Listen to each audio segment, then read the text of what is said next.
Welcome. I'm Doug Morgan, and you're listening to Uncommon Sense, where we hunt for the truth in the topics you're not supposed to talk about, Christianity and politics.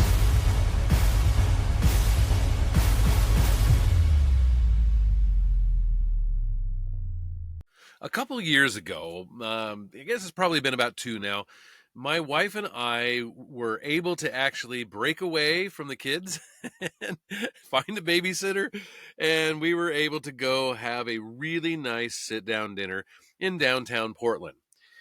It was a really nice evening, wasn't raining or anything, and we had parked the car, we were walking down the sidewalk, and we came around the corner, and there was the park where they were having the Portland Christmas tree lighting. And we said, oh, great, let's stop and let's watch the tree lighting. Well, it was an experience. Let's just put it that way. They lit the tree. They had actually already lit the tree when we came around the corner, but they still had people on stage. They had brought in a choir of school children, and they were up on the stage singing Christmas carols and things. But that was only half the park. The other half of the park, and again, this park is only 1 block square. The other half of the park, there was a demonstration, I guess you would say. It was a pro-Hamas demonstration, and they were chanting with megaphones their Palestinian type stuff. And they were trying to drown out the poor school children, even using their microphones. The school children were using microphones and speakers that they were getting drowned out. And I thought that was just so unfortunate and crazy. But that was our experience, and we actually were able to stand underneath the tree. We were able to kind of be on both sides. We were getting it from one in one ear and getting the Christmas tree choir in the other ear, and it was just really quite the deal. Well, I guess it's not necessarily all that uncommon of a scene now, as Emma Colton of Fox News has said about this year's lighting. Portland, Oregon, she says, is under fire for again hosting its annual Christmas tree lighting ceremony and nixing any mention of the Christian holiday, while leaders of the event instead waved a Palestinian flag and led the crowd in chants. Free, free, free Palestine, a woman holding a Palestinian flag on stage of the lighting event said while leading the crowd in a chant Friday evening, before also singing the Strong Woman song while joined by the Confederate Tribes of Warm Springs, which is a confederation of 3 native tribes in Oregon. The event was decked out in Christmas lights, a traditionally decorated tree, and a visit from Santa Claus, but did not promote any mention of Christmas, with organizers instead advertising the festive occasion as Portland's 41st annual tree lighting ceremony. Did you hear anything about Christ in there? No. According to social media accounts for Pioneer Courthouse Square, that's the park where the tree is displayed. Fox News Digital reviewed the Portland government's Facebook, X, and Instagram accounts and found advertisements and footage showing the tree lighting, but did not include the word Christmas. A calendar for the annual event shows organizers have bypassed calling it a Christmas tree lighting event, going back to at least 2019, they say. Portland's tree is lit, one caption on the Instagram video shared by the Portland, Oregon Instagram account stated that, quote, Portland's 41st annual tree lighting ceremony presented by Smart Park is tonight. Yeah, presented by Smart Park because that's who you have to pay to park down there. Here's another one. Celebrate the highlight of the downtown holiday season as Santa Claus flips the switch illuminating more than 9,500 colorful LED lights to shine bright on our city's 75-foot Douglas fir, generously donated by Stimson Lumber. Anyway, see you tonight, Portland, is what it added. Well, social media encounters sounded off online that the deep blue city refused to mention the word Christmas. The city of Portland and local media outlets are calling this the tree because they despise Christians like me and many of you so much that they can't bring themselves to say the word Christmas, is what journalist David Medina wrote on X. Quote, they can't even say Christmas tree in Portland. They call it the tree, another conservative account said. Here's another one. Thousands came to the Christmas tree lighting, and many told me parts of the program felt like a political messaging that was out of place and inappropriate for a family event. Why are our public traditions being pulled into ideology and virtue signaling instead of serving the community? Portland deserves events that unite us, not moments that push someone's narrative. Here's another. In Portland, they're trying to take the Christmas out of Christmas tree. It's a Christmas tree. It's always been a Christmas tree, and it always will be a Christmas tree. These people will slowly take everything until there's nothing left if given the opportunity. Well, a handful of local media outlets describe the Christmas tree as a holiday tree in their headlines, while others did refer to the event as a Christmas tree lighting, as did some local officials on their social media accounts. Democratic Portland Mayor Keith Wilson and his office also explicitly called the event a Christmas tree lighting in response to what a lot of people were saying. Quote, Mayor Wilson is delighted to join the Portland's annual Christmas tree lighting alongside Christmas carolers and holiday festivities. This is what Wilson's office said when asked about the criticisms. Quote, that said, framing it otherwise feels like quite the reach. Well, the tree lighting ceremony also included a group of women, including the woman holding a Palestinian flag, singing the Strong Woman song.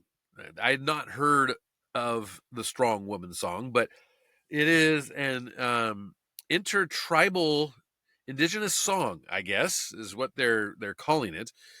I mean, there was a really strong woman involved with Christmas. Her name was Mary, but anyway. A representative from the Confederated Tribes of Warm Springs championed the lighting ceremony was held on the same day as Native American Heritage Day. I thought that was supposed to be on Columbus Day. Do we have more than one? I guess we have more than one.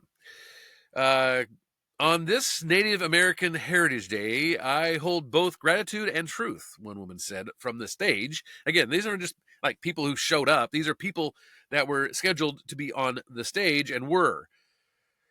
Here's what they said, quote, the tree that we stand beside was once rooted in its own home. Bringing it here holds a complexity that indigenous people, tribal peoples feel deeply in our teachings.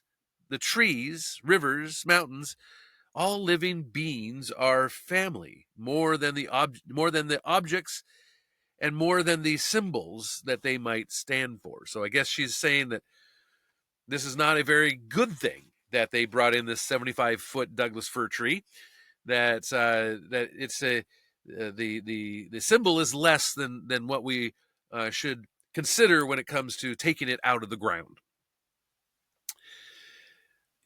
Let's not go down that rabbit hole. Okay, the Oregon event was attended by thousands, according to local media, with many revelers telling outlets that they were thrilled to take part in the longtime running tradition. But the problem is that this is a, if you want to call it a tradition, this is something that has been done each year for a reason. It's not just tradition. It's not just, well, yeah, this is what we've always done. There is meaning behind it. And blue states and blue cities, liberals are taking a lot of these meaning things away for their meaning things. And what do I mean by that? Well, here is from Seattle Red, and this is just basically a month ago, less than a month ago, maybe 3 weeks ago. And this is what they wrote. They said, what has been a fixture in Northeast Portland for half a century will not happen this year. The city's annual Veterans Day parade is officially canceled for 2025. Organizers say the event doesn't have the money to operate. The march, typically held on March 11th, was rooted in the community. The first event kicked off in 1974, and it continued for decades, though it took a pause during the pandemic. But this year's edition will not go forward. In a statement on their website, the planning team expressed regret and announced that they are looking toward 2026 instead. Well, that's good, I guess. A spokesman for the Portland chapter of the National Association for Black Veterans. His name is Napoleon Hodges, and he told reporters the cancellation comes down to sponsorship shortfalls. The parade's budget runs around $20,000. Why is the Veterans Day parade being canceled? Well, Hodges stressed that the cancellation wasn't triggered by national politics or protests or military issues in the area. No, not at all. Rather, he said, it affects the broader concern. Local businesses feel uncertain about the business climate and wonder if they can afford to offer support. We could not get sponsors this year, he said. And why is that? Why can't they get sponsors this year? Well, Portland is not doing well economically, and number one. And the businesses, Portland is a very business unfriendly environment. I would not suggest opening a business in Portland with the way things are at this point.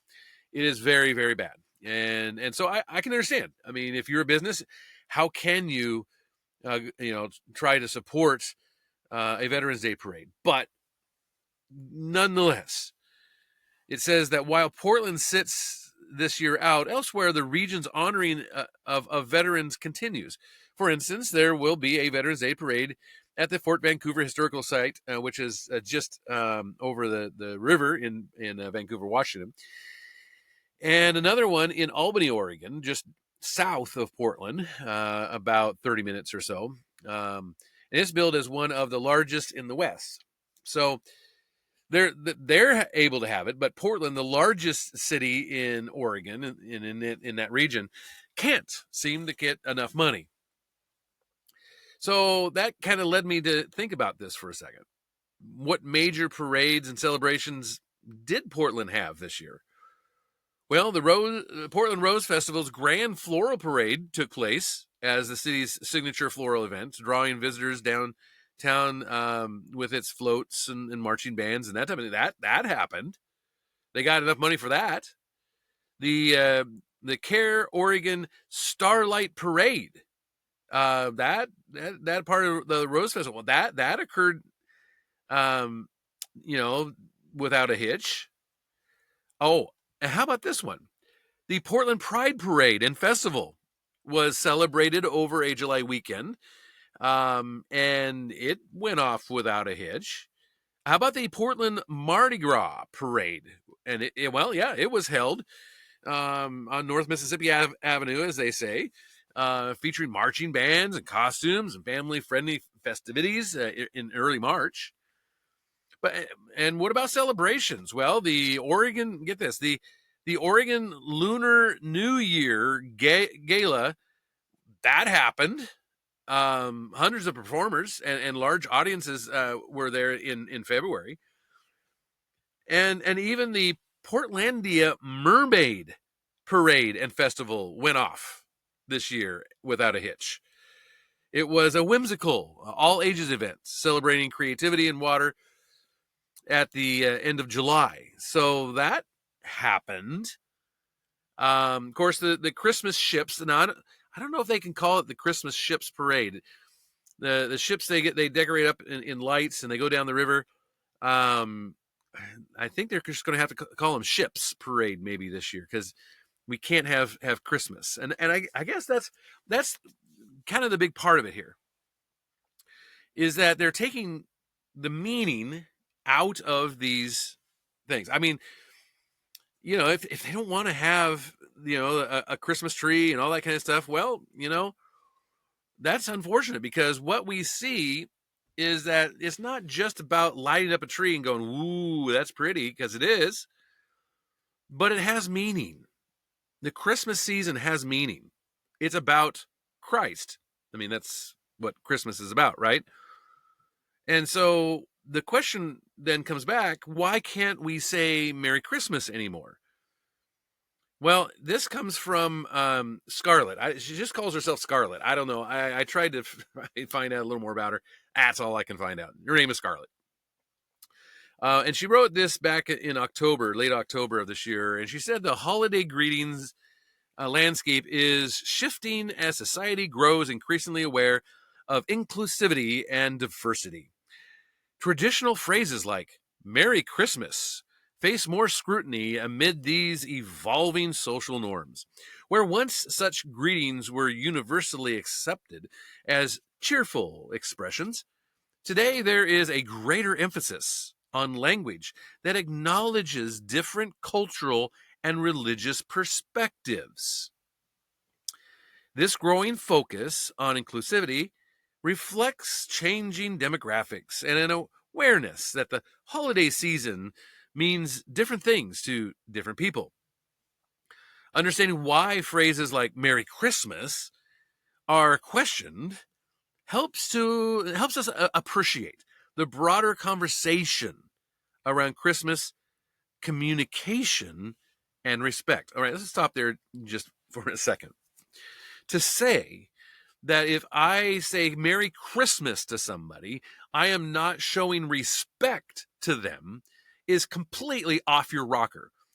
Okay, now I don't know Scarlett. I don't know who she is, and I don't know her IQ. But somebody who says that can't really, I mean, the gray matter ratio, anyway. The problem with this is that to say Merry Christmas is, again, has a meaning, and they don't like that meaning because it has Christ in that meaning, and they don't like Christ. The Bible even says so. And so what do? We try to take that out by saying, well, you don't respect me if you tell me Merry Christmas. She goes on and says the shift from Merry Christmas to alternatives like Happy Holidays stems from several key reasons. Inclusivity, there's that word again, is at the forefront. Happy Holidays acknowledges the range of beliefs celebrated during this season, embracing not just Christmas, but also Hanukkah and Kwanzaa and other observances. Sensitivity plays a role, she says.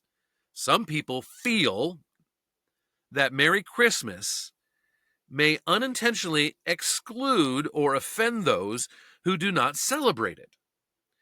Political correctness discussions intersects here with opinions divided about whether such changes are necessary or represent overreach. I would be on the overreach side, most definitely. Lastly, this trend mirrors broader societal shifts where communication becomes more aware of respectful and diversity.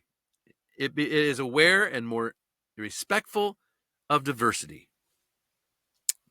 Again, saying it's disrespectful to people who don't believe in Christ to say Merry Christmas. As noted in NBC's news coverage, she goes, I'm going to skip this part because, again, I'm having a real tough time with this. She is basically saying that everybody else is okay, but if Because if somebody tells me Happy Hanukkah, okay, I'm not Jewish, but if somebody tells me Happy Hanukkah, that's great, wonderful, okay, Happy Hanukkah to you too, okay, and there's meaning behind. There's a reason that they're saying Happy Hanukkah to me, okay, and I'm not offended or disrespected by it.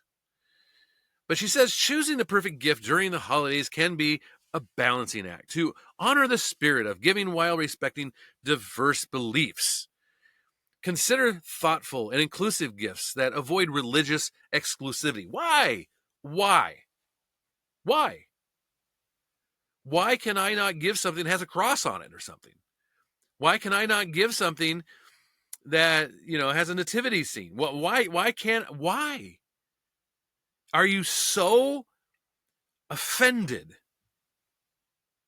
Is your skin so thin that the mere mention of Jesus is going to take you out?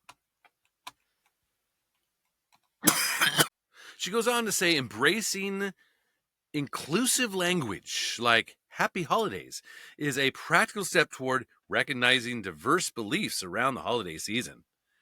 When discussing traditions, lead with sensitivity and awareness that not everyone shares the same practices or faith.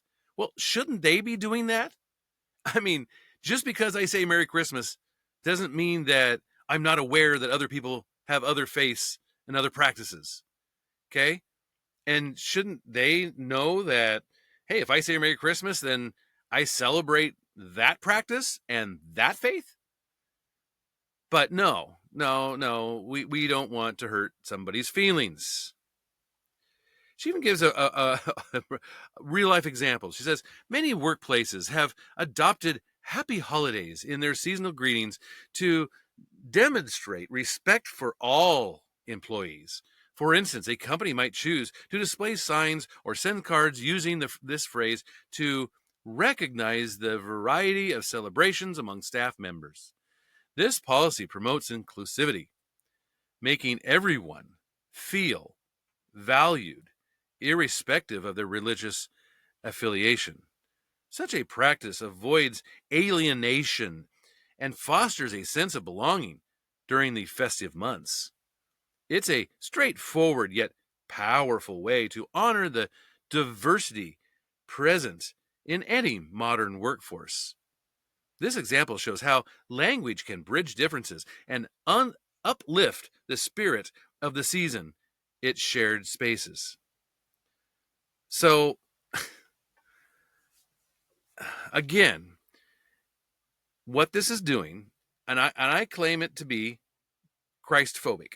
Okay, that's what I call it. They're Christophobic. They're fearful of Christ. They don't want Christ, Jesus, any of that in our language, in our traditions, in our holidays, in our workplaces. If we can take it out, that's what we're going to do. And I wanted to share this too. She concludes with an observation checklist. This ought to be good, right? Consider the diversity of beliefs around you. Okay. I mean, yeah. Who doesn't? I mean, if I see somebody, that looks Jewish, I'm going to consider the fact that they're Jewish. If I see somebody that looks Muslim, I'm going to consider the fact that there are Muslims in the world. Choosing greetings that include rather than exclude. So how does Merry Christmas exclude people? I'm all ears. I don't understand how Merry Christmas excludes people. Be mindful of how language can impact others' feelings. I am not one that can control other people's feelings. I'm sorry. I'm not an alien. I don't have mind control. I don't have feeling control. None of that. It's just, God didn't give that to me. Okay. And I'm going to use language sometimes, and I have here on the podcast even, that hurts other people's feelings. It's just a fact of life. I don't, I cannot control people's feelings. She says, adopt workplace policies that respect all employees. Again, how is it disrespect to say Merry Christmas? Offer gifts that are thoughtful and inclusive. Thoughtful and inclusive. So I guess we just simply buy everybody a gift card. Okay. Stay aware of ongoing societal shifts in communication. Why? Balance tradition with empathy. Again, Merry Christmas is not simply a tradition, though that's what they want to make it out to be. So again, I think it's Christophobic, and in fact, it's not just in this country. In fact, the going back to early October, the Catholic News Agency came out with this article about what they call Christianophobia, and they said that the term Christianophobia has returned to the forefront of public debate in Europe, fueled by a growing number of incident targeting churches, religious symbols, and believers. While the word recalls wounds long familiar to the continent, its resurgence signals a fresh challenge to the Christian presence in public life. What has reignited these simmering tensions, and could campaigns denouncing Christianophobia also be encouraging many to discover faith and the church? Well, we'll see. More than 1,000 people recently gathered in Paris at a place called Place de la Nation to break the silence surrounding Christian persecution. The march, the first of its kind in Paris, was organized in response to the killing of Iraqi Christian refugee Ashmer Sarnaya, whose death was captured on camera. Christians from multiple denominations joined together in demonstration, holding crosses and waving flags of France, Lebanon, Iraq, and other countries. The term Christianophobia isn't new, but it gives a name to realities documented by statistics. In a written response to the European Commission inquiry, it was revealed that 2023 alone, there were 2,444 incidences of violence against Christians across 35 European countries, including 1,000 cases in France alone. According to the Observatory on intolerance and discrimination against Christians in Europe, the attacks ranged from the desecration of churches and Christian symbols to arson, to threats, and direct acts of violence. The term is also not foreign to international discourse. The United Nations adopted the phrase in Resolution 72/177, which calls on states to combat actions motivated by Christianophobia, alongside anti-Semitism and Islamophobia. In some contexts, alternative terms such as anti-Christian discrimination or hatred of Christians are used to soften the psychological weight carried by the word phobia. I don't know, liberals love the word phobia. Amid the rising tensions and attacks, the church in France and in Europe more broadly is experiencing a striking spiritual renewal, particularly among young people. Statistics show a notable rise in the number of baptisms and confirmations, with many young adults rediscovering their Christian roots. For example, during an Easter this year alone, over 10,300 people in France received the sacrament of baptism alongside more than 7,400 adolescents who received confirmation. Remarkably, 42% of these new baptisms were among 18 to 25-year-olds, which is a sign of growing youth-driven revival faith. So, yeah, I mean, the effect that these Christ phobics want to have, it's actually backfiring, is what it seems to be happening here. And it's not just Europe, it's not just around the world. We are definitely seeing things here in the U.S. We're not immune to this by any means. In fact, if you go back to July 3rd, persecution.org said that a trend of churches being attacked throughout the United States appears to be emerging. On April 24th, a Texas woman identified as Natasha Marie Odell pleaded guilty to intentionally setting fire to a Seattle Lutheran church, the SLLC, in Snohomish County in Washington, back in late August of 2023. The blaze destroyed much of the church, and damage to the property was placed at $3.2 million, according to the U.S. Department of Justice. Odell admitted to telling various acquaintances that she was angry about churches and specifically the SLLC.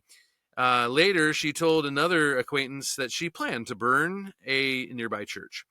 And in Arizona, an Arizona man identified as Simnako Sala was found guilty of a hate crime on April 3rd of this year after he targeted Christian churches with bomb threats. Sala intentionally attempted to intimidate Christians because of their faith, according to a special finding from a federal jury. After visiting 4 churches in Arizona, California, and Colorado, Sala left backpacks at 2 of them to cause fear among the congregants. Although there were no bombs in the packs, improvised explosive device, an IED, the components for that were found in Sala's storage unit. The man had also consumed on social media violent videos of the Islamic State group ISIS and watched them kill people on there. Michelle Beckwith, acting U.S. Attorney for the Eastern District of California, said that Sala purposely targeted Christians in this case.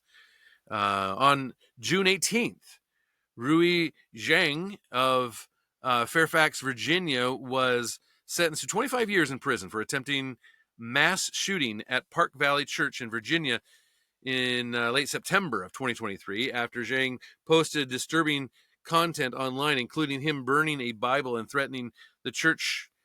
Police were alerted after that, and the church's security also became concerned.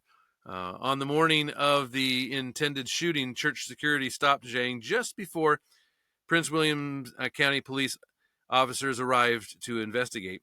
And according to the DOJ, Zhang was armed with a semi-automatic handgun, 2 magazines of ammunition, and 2 knives.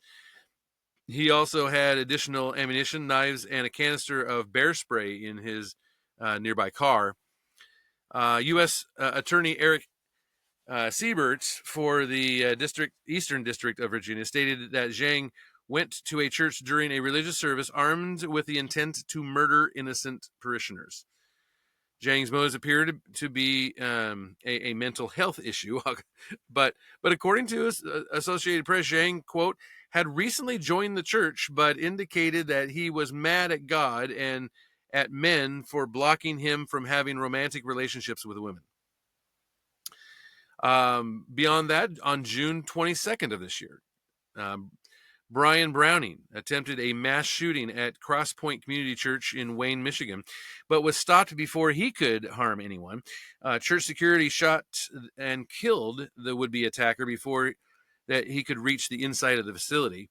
According to Detroit Free Press, the man was carrying several weapons, including an assault style rifle, more than a dozen fully loaded magazines, a semi-automatic handgun, and an extended magazine, and hundreds of rounds of ammunition. Browning's motive remains to be uncovered, though it's been speculated that he was suffering from, mental issues again. Browning's mother is a member of the church, and Browning had attended the services a few times in the past year, the police say. And of course, in February, President Donald Trump formed a task force called Eradicating Anti-Christian Bias. We talked about that here on the podcast. In a press release about its formation, Trump stated that anti-Christian acts such as hostility and vandalism against Christian churches and places of worship had surged between 2018 and 2023. Trump continued saying that the number of such identified acts in 2023 exceeded by more than 8 times the number from 2018. The Family Research Council in February of last year released a report stating that American culture appears increasingly hostile to Christianity. And I guess that's the point today, is that it is increasingly hostile to say Merry Christmas, or to bring up God, or to show in any way outside of your closet that you're a Christian. You can't have Christian values if you're in the public square. You can't have Christian values if you are on a board or a city council or whatever. You can't have that. We've grown beyond that as a society, because we don't want to hurt people's feelings, and we don't want to disrespect people, and we want to be aware of the diversity around us. And so we just have to hide our Christianity. That's what we have to do. That's what we're told we have to do. And what I'm saying is, don't. This is garbage. And I will continue to say Merry Christmas. I will continue to give my money to stores and businesses that say Merry Christmas rather than Happy Holidays, or, this was a tree lighting rather than a Christmas tree lighting, or whatever. Again, it's not about tradition. It's about the meaning of that, the meaning behind what we're saying. We don't just say it because our parents or our grandparents said it. We don't just do it because that's what we've always done. There's meaning behind it. And we don't want to take the meaning out of our society. We want to have that influence as Christians on those around us. I would love to hear what you think about it. You can always do that at uncommonsensepodcast.com. Thank you very much for listening. This podcast is a production of Organite Communications.